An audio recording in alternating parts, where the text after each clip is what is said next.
प्रिय ईश्वरीय प्रजा, जब हम लोग अपने घर में होते, हमारे बच्चे भी है या हमारे माँ बाप भी होंगे, जब हम गलतियां करते हैं तो हमारे माँ बाप पहली मर्तबा तो हमें हो सकता है वो अपने आंखों के इशारों के द्वारा हमें कुछ करेक्ट करते हों। बिल्कुल। और यदि हम इसके बावजूद भी नहीं मानते हैं तो हमें एक दो चांटा भी लगाते हों। और बचपन में तो ज़रूर लगाया होगा, बिल्कुल। जब बच्चे शरारत करते हैं। जब हम हमारे बच्चे खुद के होते हैं, वही विधि हम अपनाते हैं अपने बच्चों को करेक्ट करने में। जब हमारा बच्चा, लड़की या लड़का, हमारे समझाने के बावजूद भी नहीं समझ रहा है, नहीं समझ रहा है, नहीं समझ रहा है, एक समय ऐसा आता है कि हम माता पिता बच्चों को समझाना छोड़ छोड़ देते हैं। देते हैं और उसको उसके हाल पर छोड़ देते हैं। ऐसा संसार में होता है, हम अखबारों में भी पढ़ते हैं, हम सोशल मीडिया में कि जो आजकल ज़माना उसमें भी हम देखते देखते हैं। हैं। बिल्कुल। और कहने का मतलब यह है, यदि हमने कोई गलती करी, किसी बच्चे ने पहली बार यदि उस गलती जो की है माँ बाप के द्वारा जो करेक्ट किया जा रहा है वो तुरंत समझ जाए, तो मैं नहीं समझता हूँ कि उससे अच्छा बच्चा कोई हो सकता है। बिल्कुल। लेकिन जानबूझ के हम आज्ञाओं का उल्लंघन करना, ना मानना, तो सही अर्थ में हम अपने माता पिता का भी आज्ञा का पालन नहीं नहीं करते। करते, यानी आज्ञा उल्लंघन उल्लंघन करते हैं। होते हैं। बिल्कुल। और हमारे माँ बाप होते भलाई के लिए ही करते हैं, लेकिन हमें गलत लगता है। इसी तरह से एक छोटी सी कहानी है, ऐतिहासिक कहानी है, बहुत ही अच्छी कहानी है, ज्ञानवर्धक कहानी है। जब संसार में पाप बढ़ गया, हम सबको पता है, धरती नष्ट हो गई, धीरे धीरे क्या ये सब चलता रहा। मिस्र देश में, आपने मिस्र का नाम जरूर सुना होगा। मिस्र देश में, जिसको इंग्लिश में इजिप्ट बोलते हैं, वहाँ पर राजा होते थे फिरौन, फ्राउन। या बोले तो फैरो, फिर। King pharaoh. तो राजा फिरौन के यहाँ जो आज देश का संसार का जो इज़राइल देश है, जिनको इज़राइली बोलते हैं, वो मिस्र में पहले निवास करते थे। करती थी। तो मिस्र में निवास करते थे, बहुत सारी कहानियाँ हैं, ये आप पढ़ सकते हैं, गूगल पर देख सकते हैं, धर्म ग्रंथ ले सकते हैं आपकी चाहे तो वो राजा फिरौन था, इज़राइलियों को बहुत परेशान करता था, तंग करता था और बेकार कराता था, खाने को भी नहीं देता था, अत्याचार करता था। अत्याचार करता था। बिल्कुल। तो बहुत समय बीत गया, नहीं सुना, तो लोगों को मारना, पीटना, काम ज़्यादा लेना, यातनाएं देना। यातनाएं देना, यंत्रणाएं देना, काम के बदले जो पैसा मिले वो न देना, तो लोग परेशान हो गए। तो जब हम सबको पता है, जब संसार में अत्याचार बढ़ जाता है, पास पड़ोस में अत्याचार बढ़ जाता है, वहाँ पर कोई ज़रूर ईश्वर का दूत आता है। हाँ, ईश्वर या तो स्वयं आते हैं या अपना दूत उधर प्रकट करते हैं। हाँ, तो दूत तो प्रकट करते हैं ईश्वर की मर्जी से। बिल्कुल। इसके साथ साथ जो राजा फिरौन था, बहुत परेशान करता था, एक मूसा को भेजा, मोजेस को, मोजेस ईश्वर का दूत। ईश्वर का दूत। ईश्वर का दूत मोजेस आए, मूसा आए, तो वहाँ इजरायलियों को फ्री करने के लिए, बिल्कुल, उन्हें फ्राउन की जो गुलामी गुलामी। से छुड़ाने के लिए। बिल्कुल, बचाने। क्योंकि ईश्वर ने मूसा को दर्शन दिए, तेरे लोग, इजरायली लोग वहाँ पर बड़ी दास्ता की गुलामी जी रहे हैं, उनको बचा लो। बचा लो। और उनके देश जो प्रतिज्ञा देश है, जो प्रॉमिस लैंड है, जो कनान देश है, वहाँ जाने के लिए उसको बोलो, वहाँ से वो फ्री करे उनको। बिल्कुल। तो कई बार राजा के पास, फिरौन के पास में मूसा गया, उनका भाई हारून गया, वो नहीं सुन रहा था, उनको बार बार संदेश दिया जा रहा संदेश था। दे रहा था, आगाह कर रहा था। तो उसमें करीब 11-12 विपत्तियां हैं, एक संकेत थी राजा फिरौन के लिए कि इजराइलियों को वहां से वो जाने दे, छोड़ दे, जिससे कि वो लोग जाके सच्चे ईश्वर की प्रार्थना कर सके, आराधना कर सके, उसका नाम ले सके। क्योंकि मिस्र देश में भी मूर्ति पूजक लोग रहते थे। तो ईश्वर के भेजे हुए दूत मूसा ने जब उससे कहा फिरौन छोड़ दे, तो ईश्वर ने पहली विपत्ति, दूसरी विपत्ति, कई विपत्तियां भेजी। जैसे पहली विपत्ति ईश्वर ने भेजी डंडे का सांप बनना, यानी मूसा के हाथ में जो डंडा था, मूसा ने वो डंडा राजा फिरौन के सामने फेंक दिया, वो डंडा सांप बन गया, सांप बदल गया, डंडा बदल गया सांप में। लेकिन वो तब भी नहीं माना। इसके बाद दूसरी विपत्ति भेजी थी रक्त बनने वाली पानी, यानी जो पानी था, जो मिस्र देश का जो पानी था, जिससे जीवन चलता था, वहाँ के पशु पक्षी पीते थे, इजराइल की जनता पीती थी और मिस्र की जनता पीती थी, लेकिन वो तभी भी नहीं माना। और तीसरी विपत्ति, यहाँ पर ईश्वर हमें समय समय पर थोड़ा थोड़ा दंड देता है, सुधरने के लिए, हमें रियलाइज कराता है कि सुधर जाओ, आप गलत रास्ते पे हो। और यहाँ पर भी ये मूसा जो है फिरौन को इस तरह की चेतावनी दे रहा है, लेकिन फिरौन इतना घमंड का पर्दा पड़ा हुआ घमंड में था, वो सोच रहा था मैं यहाँ मिस्र देश का राजा हूँ, सब लोग मेरा बात मानेंगे, मेरा डंडा चलेगा, लेकिन ईश्वर की नजर में वो सही नहीं कर रहा था। तो तीसरी विपत्ति भेजी मेंढक, यानी मेंढक जो मिस्र देश में, ईश्वर ने पूरे मिस्र देश को मेंढकों से भर दिया था, राजा फिरौन तब भी नहीं माना। और चौथी विपत्ति थी मच्छर, पूरे मच्छरों से भर दिया उस देश को, वो तभी भी नहीं माना। पांचवी विपत्ति थी डांस, हम सबको पता है बारिश के दिनों डांस होता है, मच्छर से बड़ी डांस, बड़े बड़े मच्छर, हाँ, तो वो भेजे तब भी नहीं माना। और छठवीं विपत्ति थी मवेशियों की महामारी, यानी जो जानवर थे, पशुओं की महामारी थी, सारे पशु मर गए, तब भी वो नहीं माना।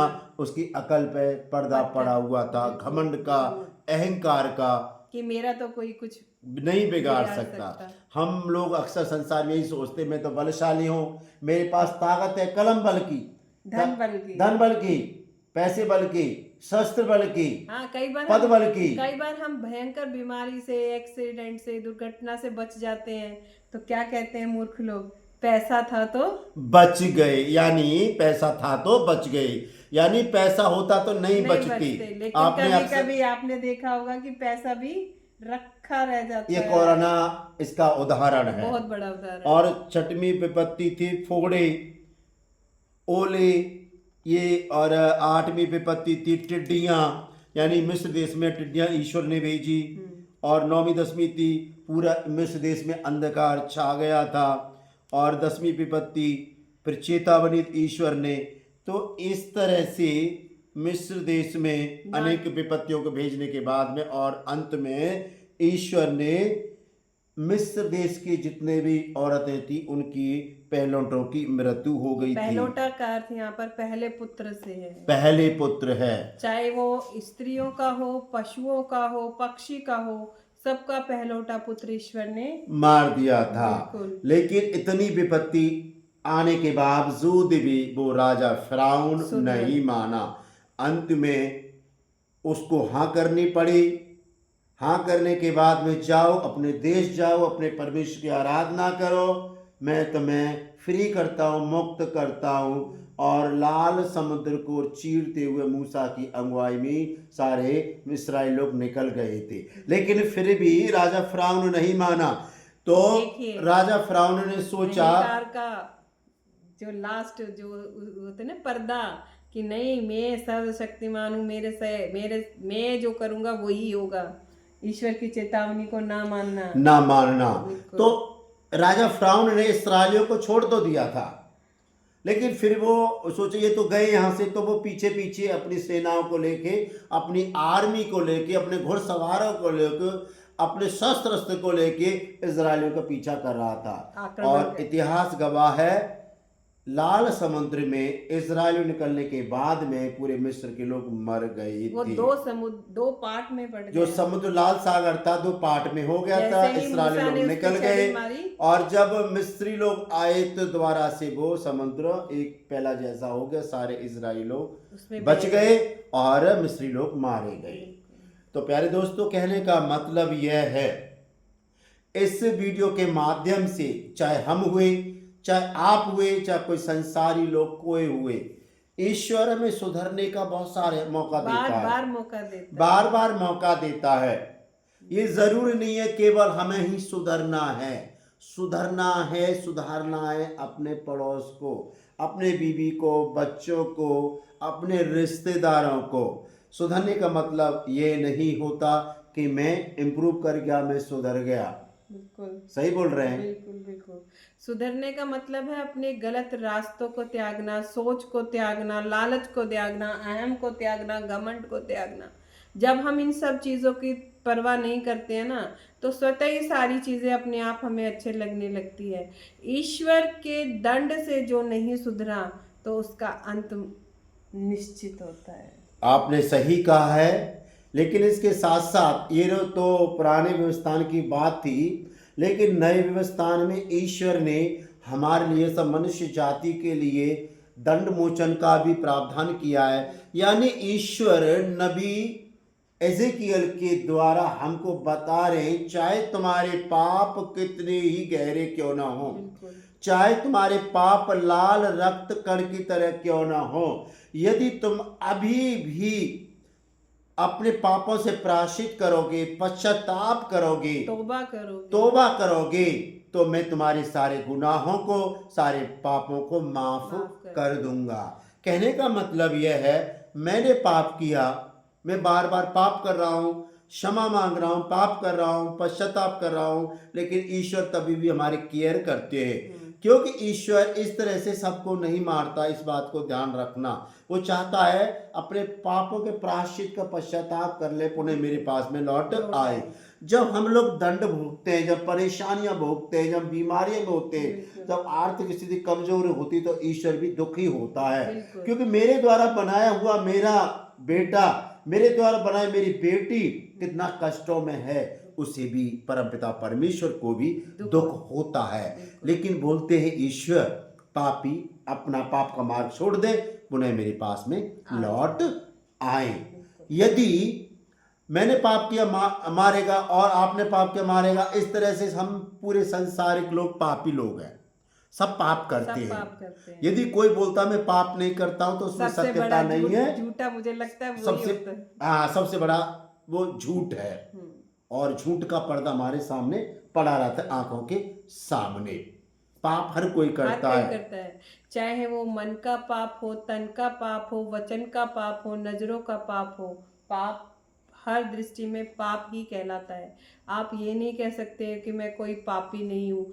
हम हर तरह से किसी को देखकर हल्का सा ईर्ष्या भी कर लिया ना, वो पाप की श्रेणी में आता है। कहने का मतलब है मनसा वाचा कर्मणा के द्वारा जो भी करते हो पाप की श्रेणी में आता है। हम सब जानते हैं ईश्वर के सिवाय ना तो कोई सच्चा है, न कोई अच्छा है, और न कोई पवित्र है।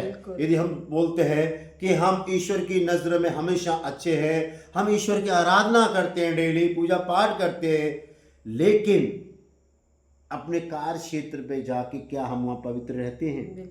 क्या लोगों की भरपूर मदद करते हैं?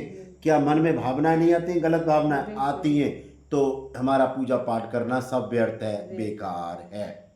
इसीलिए ईश्वर हमसे यही चाहते हैं, समय रहते हम ईश्वर की चेतावनी को 100% अपने जीवन में ढालें और ईश्वर की चेतावनी को स्वीकार करके अपना जीवन जिए, जिससे कि ईश्वर नूह की भांति हमारे जीवन की रक्षा कर दे, हमारे परिवार की रक्षा करे, हमारे समाज की रक्षा करे, समुदाय की करे, हमारे देश की रक्षा करे, संपूर्ण विश्वमंडल की रक्षा करे। क्योंकि मिस्र में ईश्वर ने 10 विपत्तियां भेजी, राजा फराउन नहीं माना, घमंड था, घमंड।